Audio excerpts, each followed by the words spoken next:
Happy hour. It's as big as my head, boy.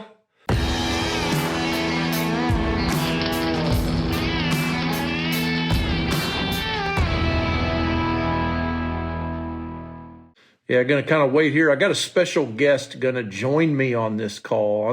I always call it a call. I'm so used to doing Zoom calls. I always call it a call. Hey, there he is, the wild man himself. What's taking, buddy? Hey, so we're gonna talk about professional pit building, right? Oh, you want me to call Moberg? We might need somebody to show us how, that's for sure. Hey, we got to ask, though, real quick. First of all, everybody that's jumping on the call, this is my buddy Ryan from Backline Fab, a.k.a. professional builder and super genius. When it comes to bending tubing and doing creative things and all that kind of stuff on his cookers, he does some awesome stuff. I'm super glad you joined me, but we got to have a contest real quick, Ryan. You ready? Oh, no, yeah. We got to see whose beer is bigger. Yours is, guarantee it. It's as big as my head, man. Yeah, see? Well, maybe. Oh, come on. What is that, Makers and Coke? No, Captain and Dr. Pepper. Captain and Dr. Pepper. I almost went there, but I have to go somewhere. Texas, man, everything is Dr. Pepper in it. Yeah. I never did that. Cheers, everybody. It's happy hour. Just so you know, there is a 40% off sale going at my website called the Happy Hour Sale. It goes until 7 o'clock. Go to SmokerPlans.net. Anyway, let's get in here, Ryan, and mix it up and talk about building cookers. What are you building right now? I have two of my competition pits, which are my 117 gallons that I'm building that go on the little carts with the golf cart wheels. So one's going to New Hampshire, and then one's staying here local in Texas. Hey, word on the street is that you sent one to my back door. Yeah. Up in Columbia. There's a 500-gallon up by you. Yeah, buddy, doing pop-ups and stuff. Yes, sir. Well, yeah, they're that's cool.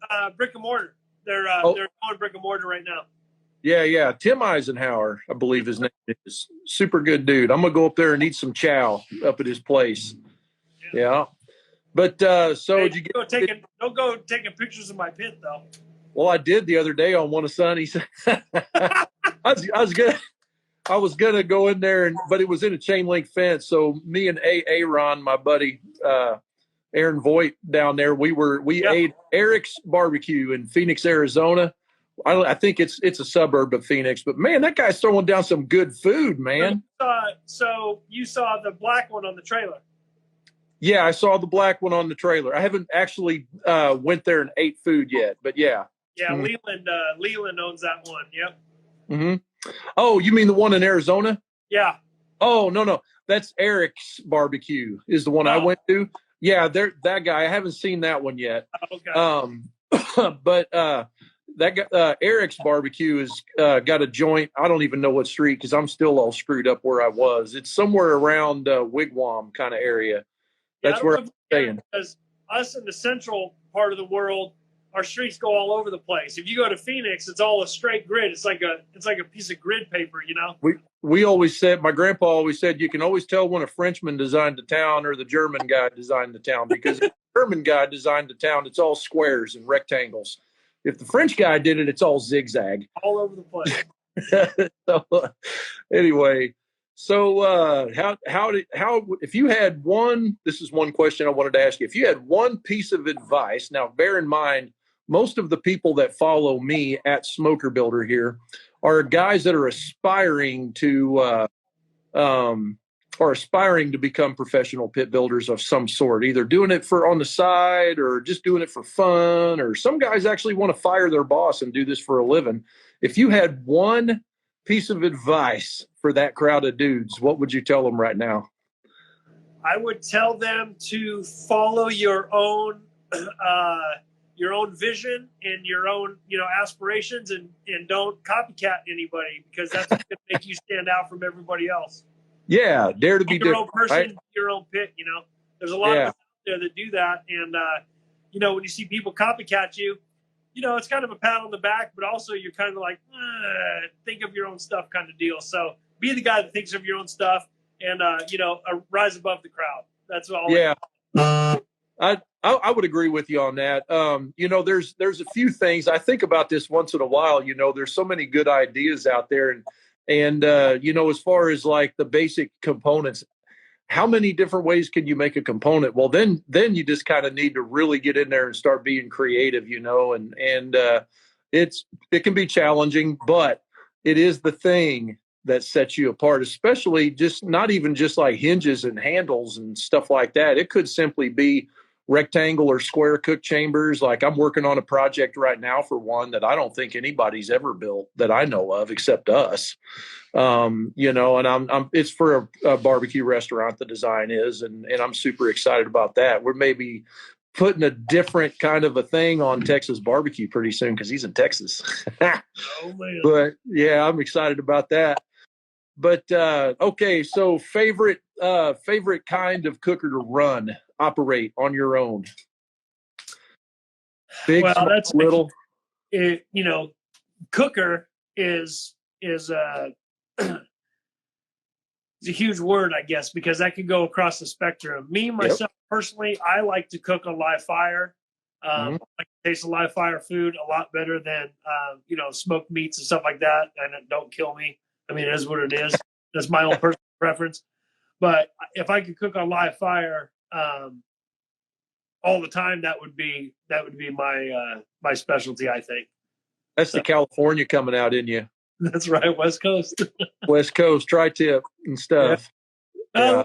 Fire, though, you get so many different, there's so many different elements that you get. It's like if you season your meat and all that kind of stuff, and as soon as you put a char on it, what that does is that brings out every single flavor of that seasoning that char does, and it adds something totally different than you get from a smoked meat, And, it's hard for me to say since I build 99% of, offset cookers.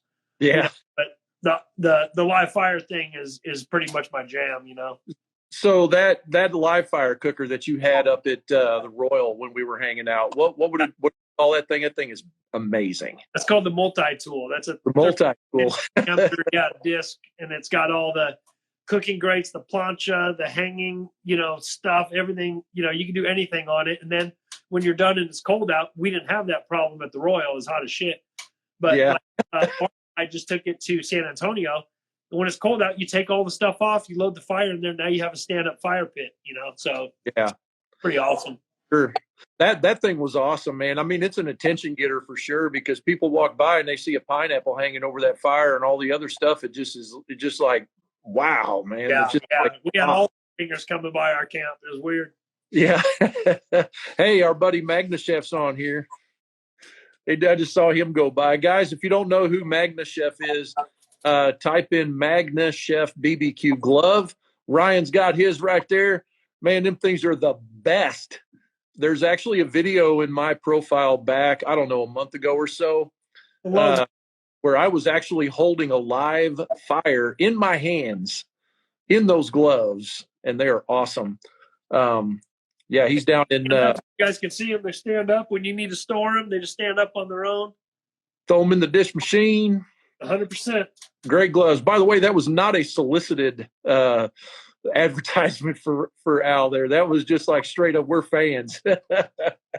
I got mine. They're in the truck. I never take them out, man. I'm always going for to cook. Us at the San Antonio Rodeo, man, which was a pleasant surprise to have him, come out from Florida and hang out with us. And he promoted the shit out of his gloves. And I don't know, he showed up with the box had to be 3 feet tall by 2 by 2. I mean, there had to be at least 100 pairs of gloves in there, and he sold every goddamn pair of them. Yeah, that's awesome.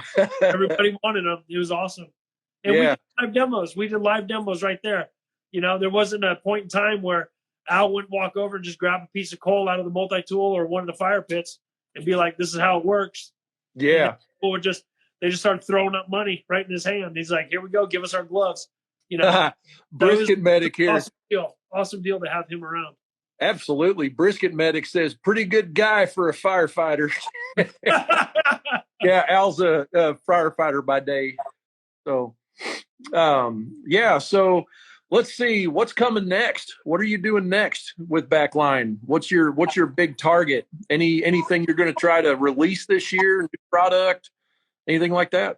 I am actually working on a product right now that is more on the live fire end of things. And it's going to be something where there won't be hardly any wait time. The wait time will only be 2 to 3 weeks from the time of order. And I'm going to be putting those out. They're going to range about $2,500. I put 1 or 2 of them out already. Super badass. They got a lot of attention. A lot of people want them, so I think it's going to be something pretty good. So if you guys need a live fire piece that has a grill, a plancha plate, an area for a discada, a possibility of rotisserie, stuff like that, and a place to burn your own coals, it's all going to be all inclusive for, starting price at 2,500. If you go into rotisserie and stuff like that, it's going to go up a little bit, because we got to pay for the motors and shit. Yeah. I think I'm going to offer those, and I'll probably do them in bulks of anywhere from 5 to 10 pieces at a time. And the wait time is going to be nil. It's going to be just a couple weeks, not 8, 9, 10, 11, 12 months out like everything else. So I think that's something pretty good, and a lot of people might want to jump on.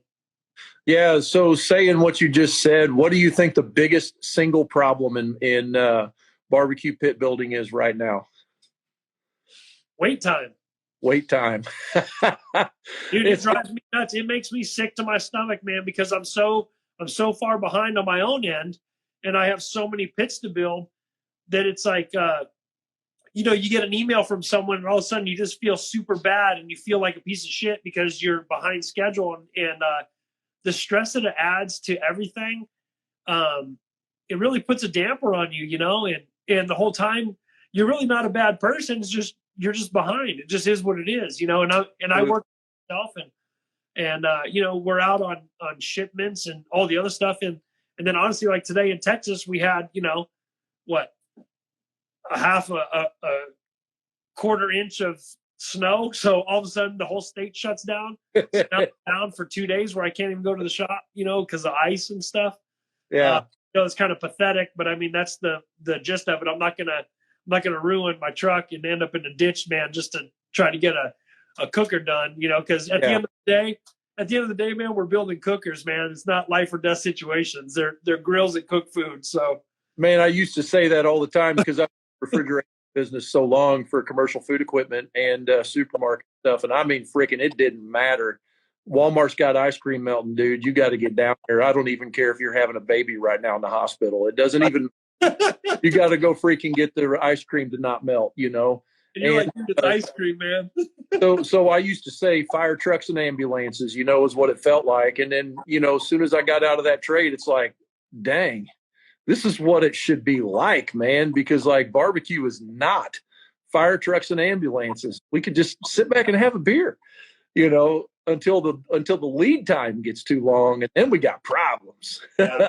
So, a lot of builders are sitting in that. Well, you should know, a lot of us builders are sitting in that same situation now, just because of everything that's gone on and all.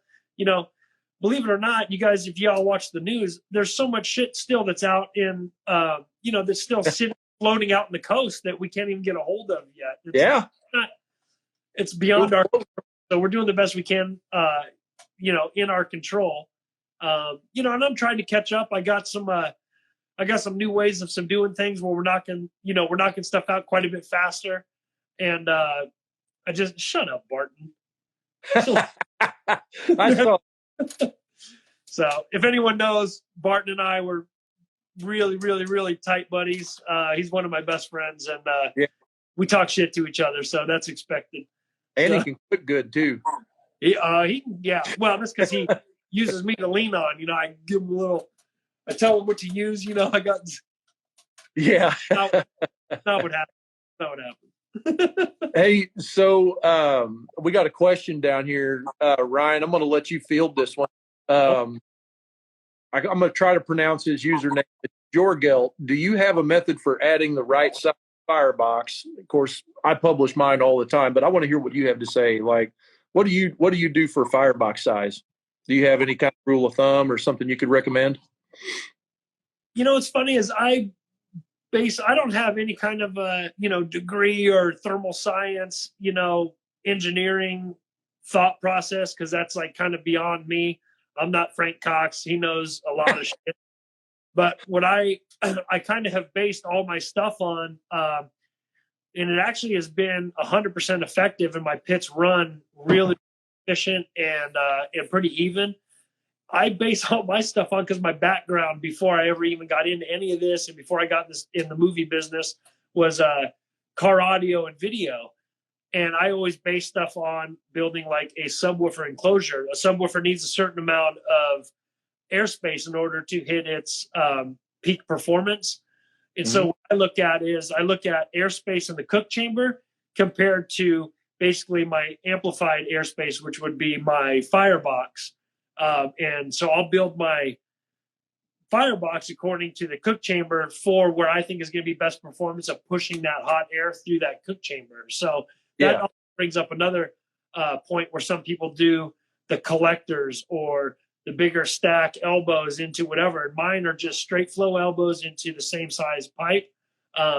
Because in my calculations, the way that I look at things is all a bigger collector is doing on a certain end is just adding some more airspace. That's my own personal opinion, and that's the way I build my stuff. There's a lot of builders, obviously, that are going to, counteract that, and they have their own theories on how it works. But my pits work; they run pretty goddamn perfect. So I personally am not going to change a thing. People have asked me to do collectors, and I just don't do it. It's not my style. Hey, Joey Strike wants to know if you can add a subwoofer to his cart. Joey, you're already pushing it, bud. Yeah. Shout out to my brother Tom at SmokerBuilder MFG. He's hanging on here. If you guys don't follow Tom, you should go over there and follow Tommy. He's a good dude. Did Tom jump on?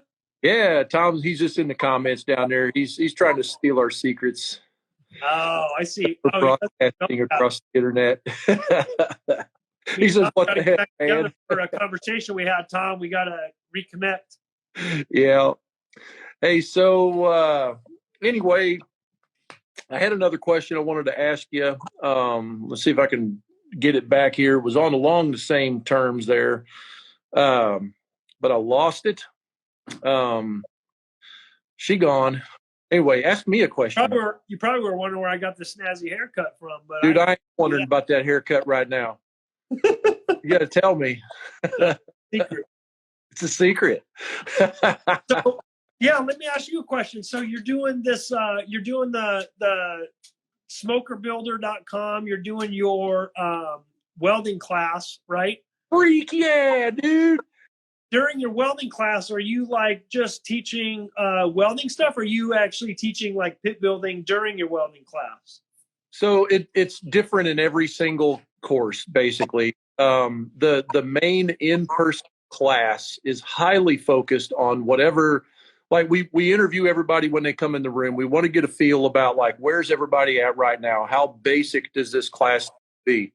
Then we can go ahead and fine tune our curriculum to that class. There's small groups, about 10 people is what we limit it to. And by the way, the next one comes up. It's March 19th. And what we do is we focus on from the most basic thing and then develop it on throughout the rest of the day. Now, I yield the floor to Bob Moffitt. If you don't follow Bob Moffitt, you've probably most likely watched one of his videos. YouTube, he was the host of weld.com for a lot of years. And anyway, so Bob is the head instructor. I just happen to have the facility, and we're focusing primarily on people that want to learn how to weld so that they can build a smoker. And that does have a little bit of fabrication in there as well. The last class we did was 100% just cutting and welding is all it was. Let's get, because everybody was having some struggles with different welder settings and stuff. As a matter of fact, one of the guys that came to the class has a ESAB 235 IC. It's the EM, so it's MIG only. It's not a multi-process. But he has that exact machine, and he's been having nothing but trouble with it. He just didn't get his settings right. And so in the class, this is insane, dude. What is this worth, right? When a dude can go and sit with Bob himself and like actually run beads with the machine he has at home, Like, that's insane, dude. To have somebody that can just sit there and help you run through whatever it is it's really struggling, man, that's a big deal. And well, especially if it's on a unit that they use all the time, and you can help yeah, them. Now they can go home and actually operate and do something good, you know? yeah. So we've got a good presence of ESOB machines in there, but we also have an old Miller 211 that was one of Tom's welders back in the day, and then that 211 is one of those auto set Millers, you know. And then we've got the new Blue Demon machine, multi-process machine in there as well, which, you know, there's a world of difference between that machine and an ESOB, you know, I mean, just for just usability, but that Blue Demon machine is a great first welder. I mean, I'm blown away with just the ease of use, and it is an inverter machine. So as with all multi-process machines, though, you know, you're going to have some sacrifices you're going to make here and there on some settings and some things like that, simply to be able to do MIG, TIG, and stick, you know. What's the biggest size wire you can run on one of those? Is it like an 035, or can you go up to an 040 or whatever with flux core? So yeah, you can run bigger wire with it. It does on 240 volt anyway. The max on it's 200 amp. So 40 might be a little bit big, but I've had better results, I think, on 1/4 inch and corners and things like that, just running it on 030 wire. And then we just use the regular old ER70 S6, you know, wire in 030. That's the wire. I'm actually carrying that wire there at the shop. And then on the bigger machines, we use 035 typically. But yeah, man, that ESOB's a screaming machine. You know, you can do near spray arc on that machine. It's more like a globular deposit, but spray arc is awesome because you can go a lot faster, and you don't have a lot of spatter with that machine. Right. But just being able to run with a guy like Bob and just learn from him in a personal, like, you know, one-on-one setting is just awesome. I've had the privilege of going to his shop a few times and doing some stuff. He's just a freaking guy's been welding longer than I've been alive. I mean, seriously, he knows his stuff. You know, it's cool. Pause for a break right there. Let's see. Agreed. Blue Demon is great. Tom says the ESOB is even better, but the Miller Killer 255C is where it's at. Every welder in the shop pulled porosity the other day, and the Lincoln Killer it. Yeah, the Lincoln killed it. Yeah, that Lincoln machine that he's got is a bad machine, boy. I like that. We've burned a lot of wire through that machine. What do you use, Ryan? I have a Lincoln 256. Oh, okay. Is precision MIG, or yeah, I think that's it. You've got a lot more settings. Personally, he's having a man crush over here. What's that? Tom, you just texted me personally. He's having a man crush. Oh. Hey, hold on. I got to check something quick. Is that too dark? Is what? Is that too dark now? That's perfect. Oh, you had it. That's dark. That's too dark? Yeah. All I can see is your hair glowing. That's right, baby. There you go. The stupid phone's about to die. Hold on. Let me get some. Hey, Frank, entertain people real quick. Let me get a charger. I'm good at that. Yeah.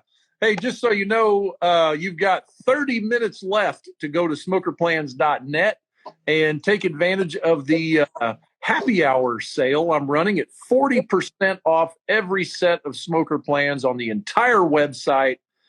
Anyway, don't know if I'll ever do it again. I'm kind of blown away that, David Kreiser says at least he has hair. Miss you, brother.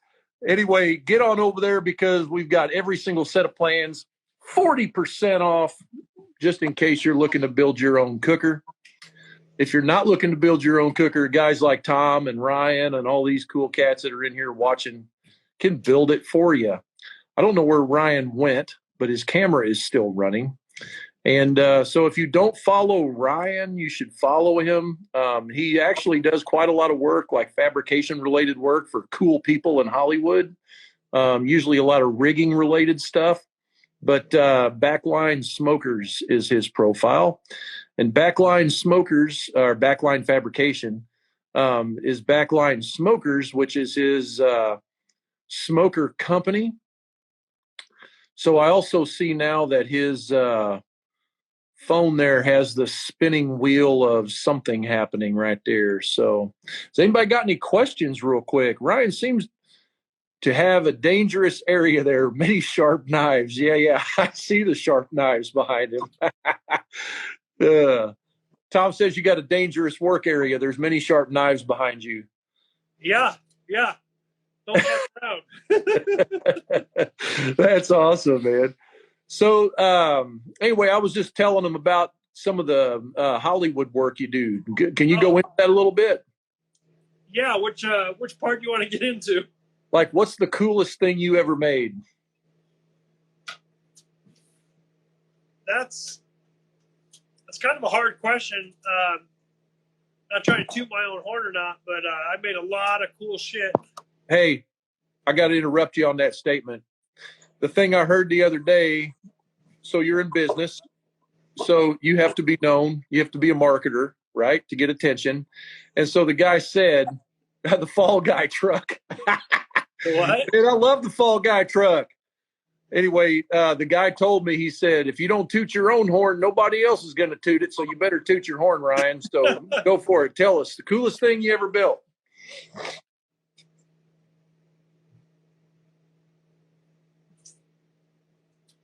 It would have to be, if you had to think about like trying to engineer something, make it functional, and how widespread it went through the world. I would have to say that I made these floating dresses basically for Lady Gaga's world tour. What? Yeah, it was for her and two of her dancers, and it was me and three other guys on my team, and we had to figure out how to do it, all the electrical work, all the fabrication, and all that stuff, and then make it so that it could tour the world. And it toured for, I think her Born This Way ball toured for almost 2 years. Wow. So what's a floating dress? So y'all can look it up online if you go on YouTube.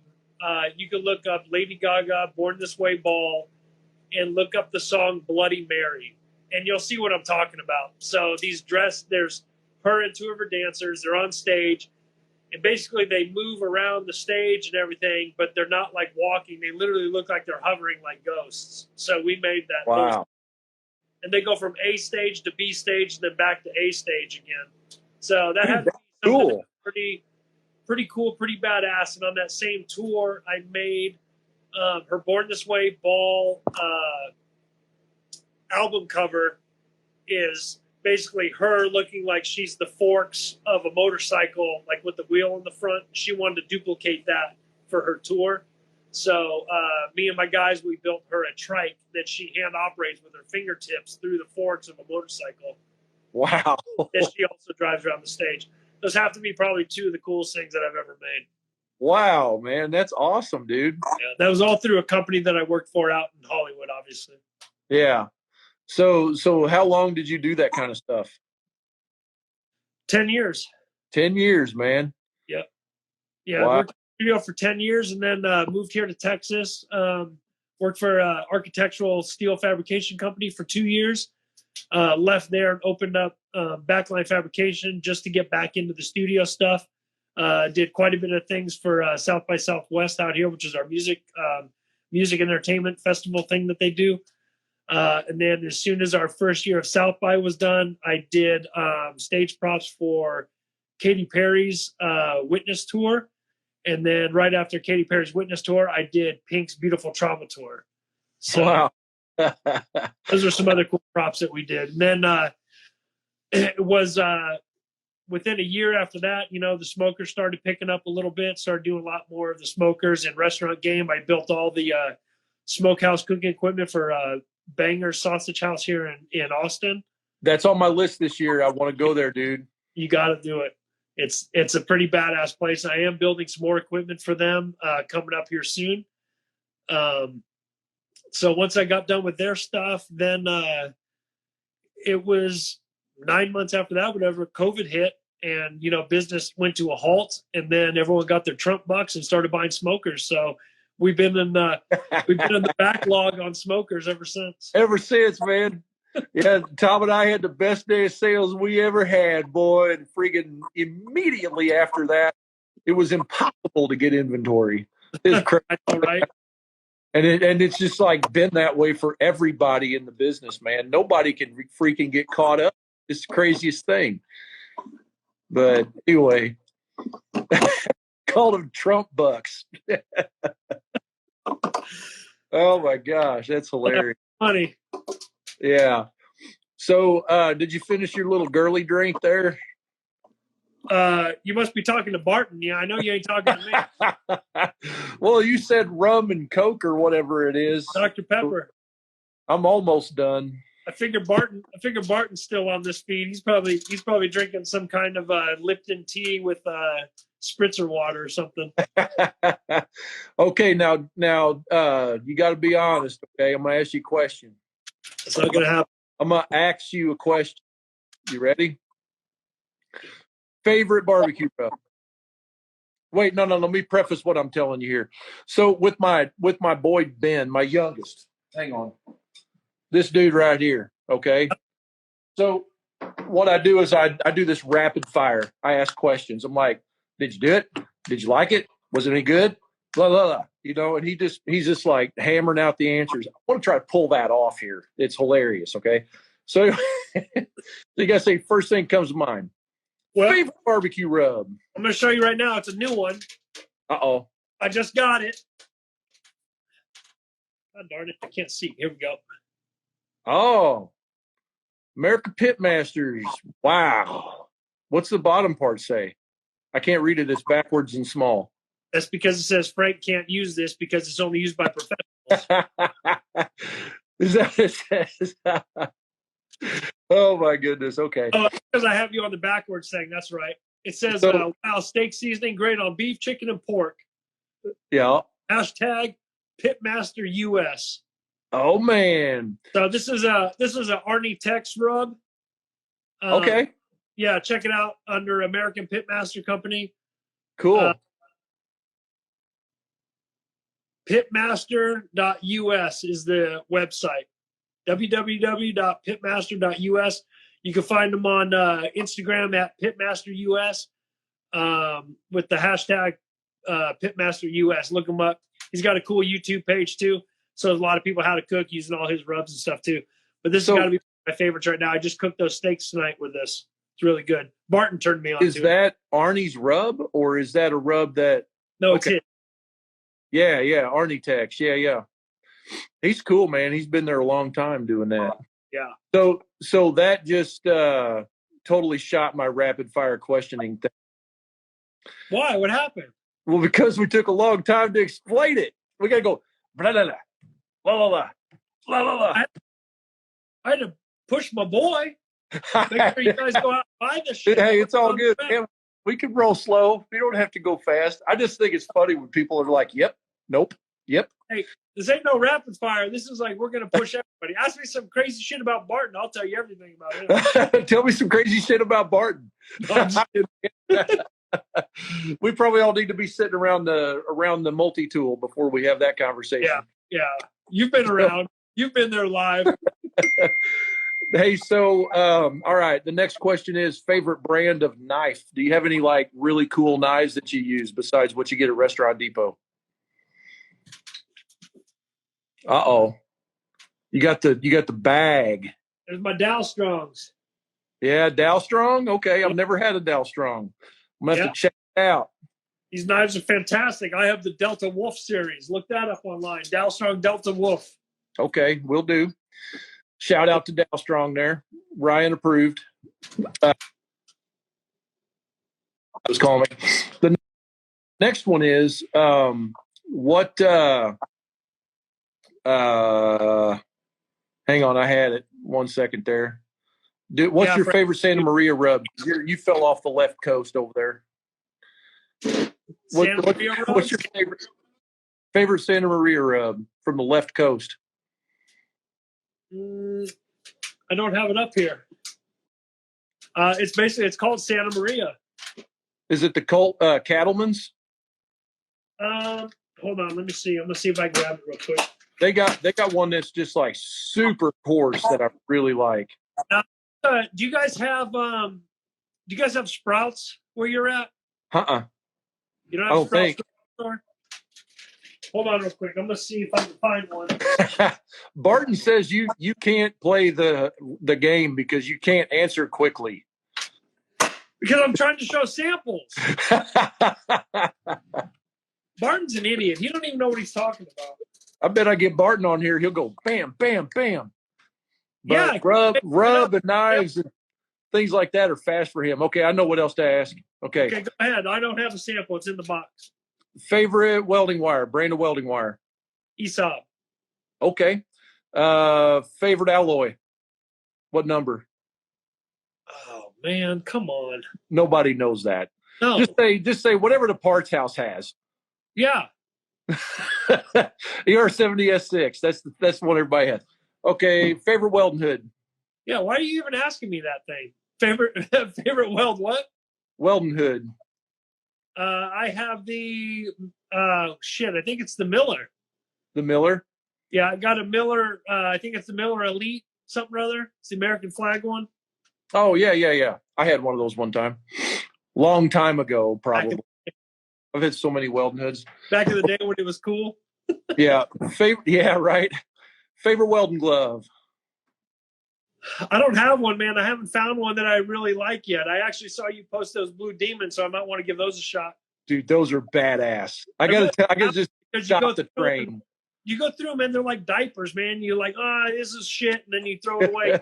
Try something new. So, yeah, I haven't found anything that I'm 100% about. So I'm gonna give those a shot now that you posted it. So the thing is like you got to respect your welding glove though, because like just like using and abusing it is one thing, but like when you sit down to like run a bead, these game changers are like they're literally feel like jersey gloves, man. They're like the most comfortable, most flexible glove I've ever used, and they got some new proprietary fabric from DuPont that's called Keegan. I have no idea, but it's awesome. It's kind of like a really heavy duty denim. Anyway, I'm a super fan. So I was using those Stingers, which are pretty good too, but my old glove that I always used was the Tillman 850Ls. The elk skin with the yellow elk skin. The yellow wrist guard on them. Yeah, well, the yellow glove, but then the cuff is just hard leather, So I used to use the Tillmans all the time that were the white and black, but they have the Velcro. They were just the wrist size. They weren't the full size. Yeah. I never used like the forearm protectors until basically probably a year ago. Mm-hmm. Yeah, man. So I got to give Tom a shout out because he asked me here. He says, talk about my Robo floor sweeper, using it now. Dude, why am I not getting any of the feed anymore? Well, I don't know why. I got it. I'm back. Never mind. Okay. So the Robo floor sweeper, I'm not kidding. I have been jealous. I've been wanting to get one. They're about $116. Karcher is the company that makes them. There's like the people that make the freaking power washers, the electric power washers. But they make this. It's like a push mower, but it's a manual sweeper. The wheels turn, and there's brushes that do this, and it like, dude, it's awesome. Like what we would do is we would run that day, just to clean the shop, to sweep the shop, man. It's like no more push broom. It like has a dustpan built in, and the brushes just, dude, it's the coolest thing ever, man. Tom has one. Yeah. We bought that thing. I don't even remember, Tom. I don't know if he's paying attention now, but probably a year and a half ago, we bought that thing. It's $116, and they said it don't work for dust. They were wrong. All you got to do is take one of those magnet floor sweepers with the wheels and walk the entire floor and pick up all the metal and dump that in your scrap bin, so you can sell that scrap back to the scrap guy.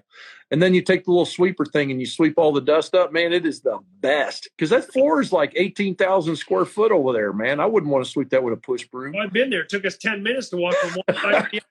Ridiculous. Yeah. So I need to get one for my shop. You can do 50 laps in my shop at that. I can't throw a football from one end to the other. Yeah. Hey, we got a question back here from, I believe it was Caribbean. Hang on, let me scroll back and get it. Cornish Carnivore is who it was. Here we go. Will tuning plates have a negative effect on airflow on a small chamber? Do you know what tuning plates are, Ryan? Do you ever use them? I've done them on one pit before. I did them on a 48 by 24 chamber, which would be one of my backyards. I did it on request. I didn't see anything negative towards it, but I don't use them. Request. So I've used tuning plates quite a bit over the years, I've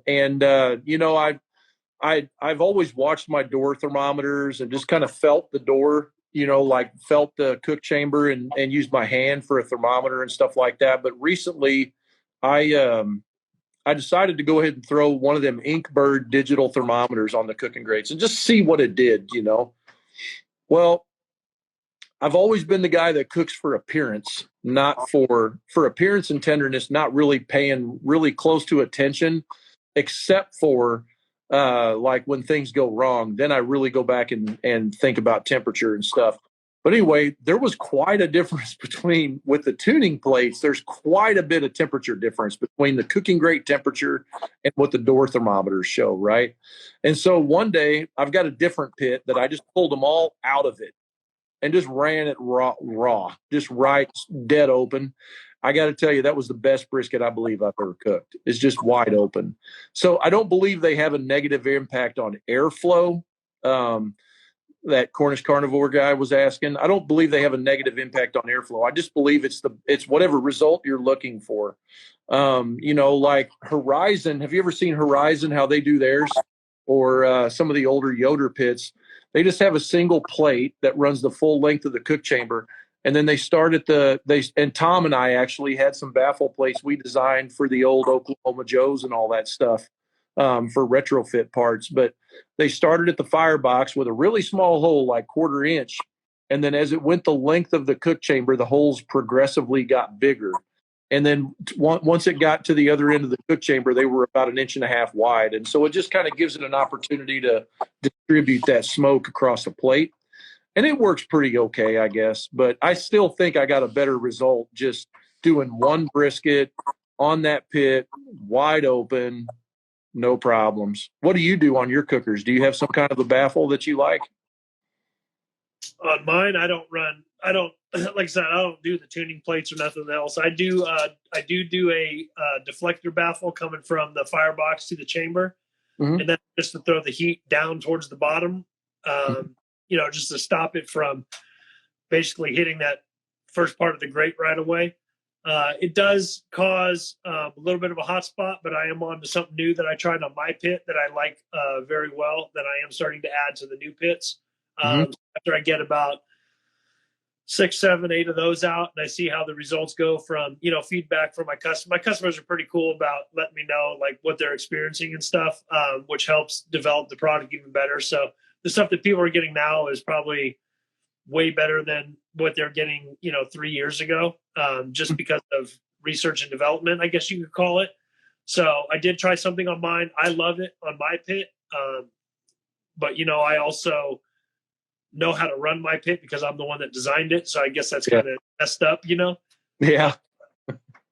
I think I'm on something pretty good. And some of that obviously was stolen from ideas talking to you about it. Private conversations that we already had. So I think it's something good. But I'll keep with the deflector plate, but just with some modifications. One more question before we wrap up here, because I got to go pick my boy up. Johnny HD 77 wants to know, does Ryan know how to season cast iron? Is that a trick question? No, he sees the cast iron back here where it's all fucked up looking because I haven't. I seen it too. I wasn't going to say nothing. It ain't that ain't a legit question. It's just something going, hey, asshole, clean your cast iron. Hey, it's cool, man. Hey, at least you got cast iron, dog. Yeah. That's all I cook in. I freaking love cast iron.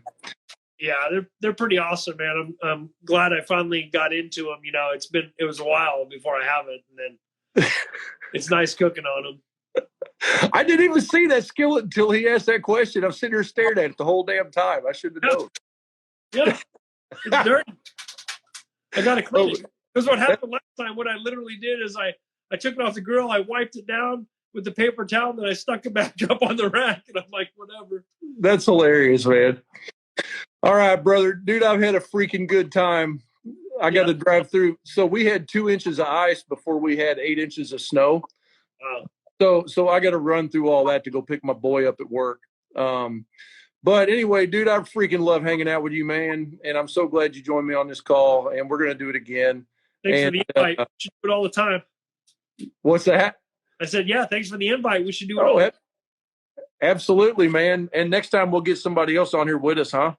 Yeah, we should get Tyler on, man. That'll be fun. Dude, if we got Tyler on and we went bam, bam, with questions, bam, bam, like that would be hilarious. He wouldn't even be prepared for it unless he watched this entire live. No, yeah. Tyler, yeah, that's a whole other ball game. I'd love to rip into Tyler a little bit. Yeah. All right, brother. We'll see you, man. Yeah, we get Tom on here too, maybe. All right, brother. We'll see you. Thanks, guys, for watching. I'm going to publish this video here in a minute, and you'll be able to go back and watch the whole thing. It was hilarious, and I had a great time. Cheers. See ya.